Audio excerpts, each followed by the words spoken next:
AP cabinet సమావేశం ముగిశాక మంత్రి పయ్యావుల మాట్లాడుతున్నారు. ఇప్పుడు లైవ్ చూద్దాం. పోస్టుల్ని క్రియేట్ చేయడం జరిగింది. 21 పోస్టులు ఎలాంటివంటే chief court manager, 5 senior court మేనేజర్లు, 15 కోర్టు మేనేజర్లు, ఇవన్నింటినీ కొత్తగా పోస్టులని క్రియేట్ చేయడం చేస్తూ కేబినెట్ నిర్ణయం తీసుకోవడం జరిగింది. దాంతోపాటు న్యూఢిల్లీలో ఏపీ భవన్లో మనకి అడ్వకేట్ ఆన్ రికార్డు కార్యాలయంలో ఆఫీస్ మేనేజర్ పోస్ట్ అనేటువంటిది ఒకటి కొత్తగా క్రియేట్ చేయడం జరిగింది. ఇక పంచాయతీరాజ్ గ్రామీణాభివృద్ధి శాఖకు సంబంధించి ఒక 20 పోస్టులు అన్యూటిలైజ్డ్గా ఉన్నటువంటి 20 పోస్టులని సప్రెస్ చేస్తూ నూతనంగా అవసరం ఉన్న చోట, ప్రధానంగా రీసెర్చ్ సంస్థల్లో అవసరం ఉన్న చోట 20 కొత్త పోస్టులని క్రియేట్ చేస్తూ నిర్ణయం తీసుకోవడం జరిగింది. దాని డీటెయిల్స్ కూడా మీకు ఇవ్వడం జరుగుతుంది. దెన్ ఇండస్ట్రీస్ అండ్ ఇన్ఫ్రాస్ట్రక్చర్కి సంబంధించి రామాయపట్నం పోర్టుకు సంబంధించి ఈపీసీ విధానంలో మనం గ్రీన్ఫీల్డ్ పోర్టు నిర్మాణం చేస్తున్నప్పుడు గతంలో ఇచ్చినటువంటి శాంక్షన్ల అమౌంట్లోనే విత్ ఇన్ ది లిమిట్ కొన్ని అదనంగా ఇవ్వాల్సినటువంటి పరిస్థితులు వచ్చినాయి. ఎందుకు అనంటే ఎన్విరాన్మెంటల్ ఇంపాక్ట్ అసెస్మెంట్ చేసినప్పుడు వారు కొన్ని సూచించారు. మనం ఎక్కడైతే డ్రెడ్జింగ్ చేస్తున్నామో, డ్రెడ్జింగ్ చేసిన మట్టిని ఇసుకని వేయాలనుకుంటున్నామో అక్కడికి కాకుండా అదనంగా ఇంకా కొద్దిగా దూరంగా వేయాలి. ఇక్కడ 20 మీటర్లే లోతుంది సముద్రం, అక్కడికి వెళ్తే 30 మీటర్ల వరకు ఉంటుంది. సో భవిష్యత్తులో అది తిరిగి వచ్చే అవకాశం ఉండదు అని సూచించడం మూలన ఆ ఎక్స్ట్రా డిస్టెన్స్ పోవడం జరుగుతూ ఉంది. అట్లనే అక్కడ ఉన్నటువంటి సాయిల్ క్వాలిటీ కూడా డిఫరెన్స్. ఈ 2 కారణాల చేత దాదాపు అదనంగా 354 కోట్ల రూపాయల అదనపు భారం పడతా ఉంది. దానికి కూడా అనుమతిస్తూ తీసుకోవడం జరిగింది. అయితే టోటల్ ప్రాజెక్ట్ కాస్ట్లో మాత్రం మార్పు లేదు, అందులోనే ఈ అమౌంట్ అడ్జస్ట్ అవ్వడం జరుగుతూ ఉంది. మీకు డీటెయిల్ నోట్స్ ఇస్తాం. 354 కోట్ల 23,81,192 అంత డీటెయిల్ ఇస్తాం.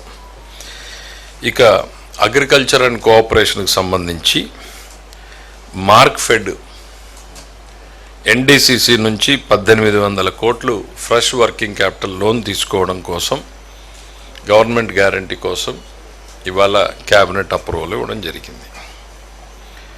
ఆర్ఎండ్బికి సంబంధించి కీలకమైనటువంటిది, కేంద్రంలో మనకు ఉన్నటువంటి ఏపీ భవన్గా ఇప్పటిదాకా మనం పరిగణ తీసుకోబడుతున్న దగ్గర 11.53 ఎకరాలు మీ అందరికీ తెలుసు. మనకి ఆంధ్రప్రదేశ్, ఉమ్మడి ఆంధ్రప్రదేశ్ నుంచి వచ్చిన భూమిని మనము పంచుకున్నప్పుడు మనకి ఈ 11.53 ఎకర్స్ రావడం జరిగింది. దాంట్లో 124.5 కోట్లతో కొత్తగా భవనాన్ని నిర్మించాలి అనేటువంటిది తీసుకోవడం జరిగింది. దాన్ని నేషనల్ బిల్డింగ్ కన్స్ట్రక్షన్ కార్పొరేషన్కి అందివ్వాలని చెప్పేసి అనుమతి ఇవ్వడం జరిగింది. ఇది కేంద్ర ప్రభుత్వ సంస్థ, ఎన్బిసిసికి ఇవ్వాలి అనేటువంటిది బ్రాడ్గా. ఎట్లా ఏంటి డిజైన్స్ అవన్నీ కూడా ఎన్బిసిసితో ప్రాథమికంగా ఎస్టిమేట్లు మనేసింది 124.5 crores. సో ముఖ్యమంత్రి గారు చాలా డీటెయిల్డ్గా చెప్పారు. ఆంధ్రప్రదేశ్ కల్చర్ రిఫ్లెక్ట్ అయ్యేటట్టు భవనం డిజైన్లు ఉండాలి, ఆంధ్రప్రదేశ్ అవసరాలకు ఉపయోగపడేటట్టుగా ఉండాలి. At the same time all modern facilities, conferences ఉండాలి, మెయింటెనెన్స్ ఖర్చులు తగ్గేటట్టుగా కూడా, లేకపోతే ఏ రకంగా దాన్ని కొంత ఇతరుల వినియోగం, కొంత ప్రభుత్వంకి భారం తగ్గించే రకంగా డిజైన్ చేయొచ్చో కూడా చూడమని చెప్పి ముఖ్యమంత్రి గారు సలహా ఇవ్వడం జరిగింది.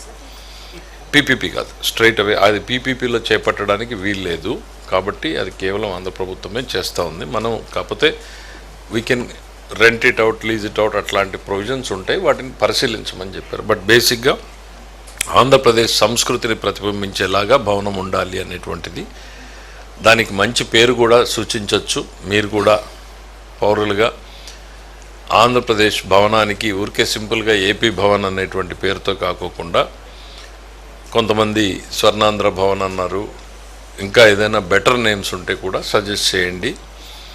ఆంధ్రప్రదేశ్ కల్చర్ రిఫ్లెక్ట్ అవ్వాలి, లేకపోతే ఆత్మగౌరవం రిఫ్లెక్ట్ అవ్వాలి.